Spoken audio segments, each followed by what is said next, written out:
Hey everyone. The legend of Atlantis, a sophisticated island civilization said to have sunk into the ocean's abyss, has intrigued scholars and enthusiasts for millennia.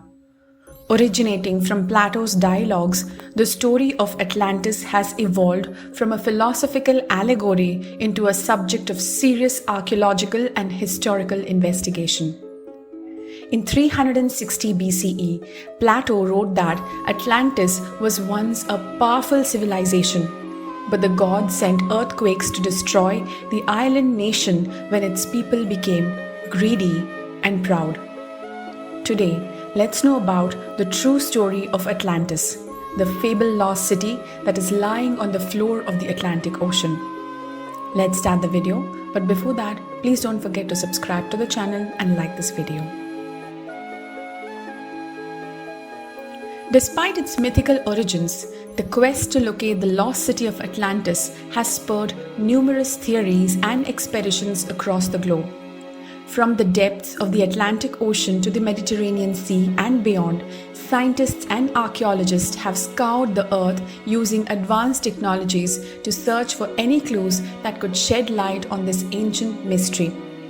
While the evidence is scarce, that hasn't stopped hordes of people from asserting their belief that the fabled civilization really did exist. To answer that question, it's important to understand where the legend of Atlantis came from and how it passed down throughout the course of history. The first mention of Atlantis in ancient texts come from the Greek philosopher Plato in his dialogues Timaeus and Critias, which he wrote around 360 BCE. In these writings, Atlantis serves as an allegory, a cautionary tale about how hubris destroyed Earth's greatest civilization. In Timaeus, Plato wrote of Egyptian priests who spoke to an Athenian statesman named Solon. According to Plato, the priests told Solon of a large island that once stood beyond the so-called Pillars of Hercules or the Gibraltar Strait some 9,000 years earlier. Atlantis, the story goes, was once a sprawling empire led by a powerful confederation of half-god, half-human kings. These kings conquered much of the Mediterranean, but when they attempted to conquer Athens, they were swiftly defeated. This caused the Atlanteans to fall out of favor with the gods. As punishment for their impiety, their kingdom crumbled and the island at the center of it was swallowed up by the ocean.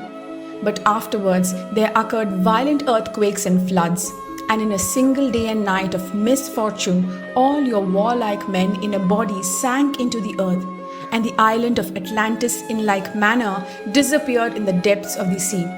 For which reason, the sea in those parts is impassable and impenetrable, because there is a shoal of mud in the way, and this was caused by the subsidence of the island. This was written by Plato in his book. The Hellenistic Jewish philosopher Philo made a brief mention of Atlantis and Plato in the early 1st century. Philo didn't dwell on the subject, only noting that Atlantis was destroyed in his work on the eternity of the world. References to Atlantis appeared in some early Christian texts as well as alongside debate about whether it really existed. Some scholars refuted Atlantis' existence while others claimed that it had been real and that pagans were to blame for its downfall. Around the 16th century, scholars began making earnest attempts to actually identify Atlantis. Francisco Lopez de Gomara, for example, put forth the theory that the lost city of Atlantis was, in actuality, referring to America.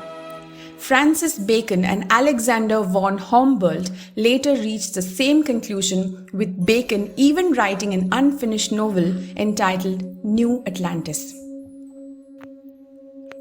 It was fringe scientist and former US Congressman Ignatius Loyola Donal who can truly be credited with popularizing the story of Atlantis in the modern era.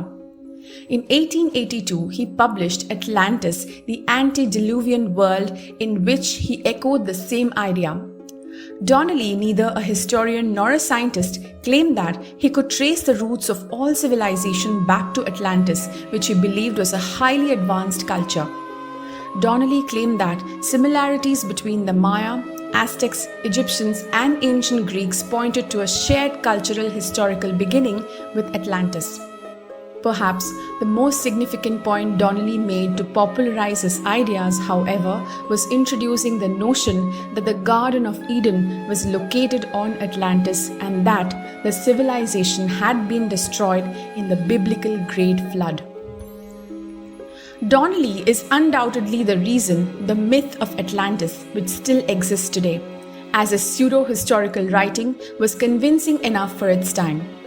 6 years after Donnelly's publication, the founder of the Theosophists, Helena Petrovna Blavatsky, published the esoteric work The Secret Doctrine, the synthesis of science, religion, and philosophy.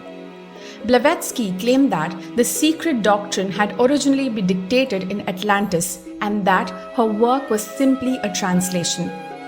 Like Donnelly, Blavatsky referred to the lost city of Atlantis as an advanced ancient society. She said the culture existed more than 1 million years ago before it destroyed itself in an internal war, the one that fought with psychic and supernatural powers.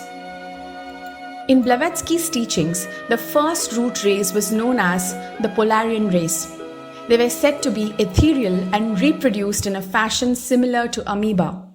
The second root race, the Hyperborean race, were a golden yellow people who lived in Hyperborea, a tropical climate in the far north of ancient Earth.